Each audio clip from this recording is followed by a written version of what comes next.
රටම කැටියෙන්.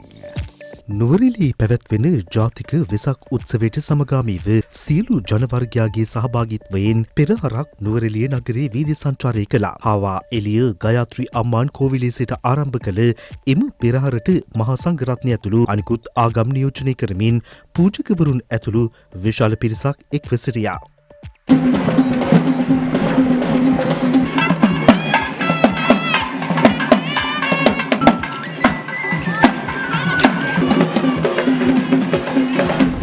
මාදුරුවය ගුවන් අනතුරින් මියගිය යුද හමුදා සැරයෙන් විමුක්ති දසනායක මහතාගේ දේහය පිළිබඳ අවසන් කටයුතු ඊයේ පසුරුවේ මහියංගනයේ මකුළුගොල්ල සුසාන භූමියේදී සිදු කෙරුණා. පූර්ණ හමුදා ගෞරව සහිතව අවසන් කටයුතු සිදු කෙරුණ බවයි අප වාර්තාකරුවන් සඳහන් කළේ.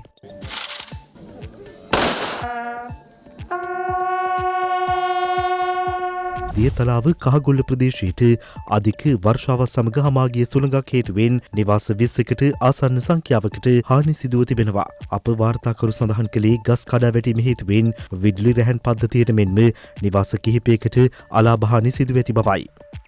බදුල්ල කුරුවිතැන්න දඹගහපිටිය ප්‍රදේශයේදී මාර්ගයේ දහවඩේ විමින් තිබූ ත්‍රිරෝද රථයක් හදිසියේ ගිනි ගැනීමකට ලක්ව තිබෙනවා. අප වාර්තාකරු සඳහන් කළේ ඉන් කිසිවෙකුටත් හානියක් සිදුව නොමැති බවයි. දකුණු කළුතර වෙරළ තීරයට ඩොල්ෆින් මත්ස්‍යයන් 6 දෙනෙකු ගොඩගසා තිබෙන අයුරු අප ප්‍රාදේශීය වාර්තාකරුගේ කැමරා කාචයේ මෙලෙස සටහන් වී තිබුණා.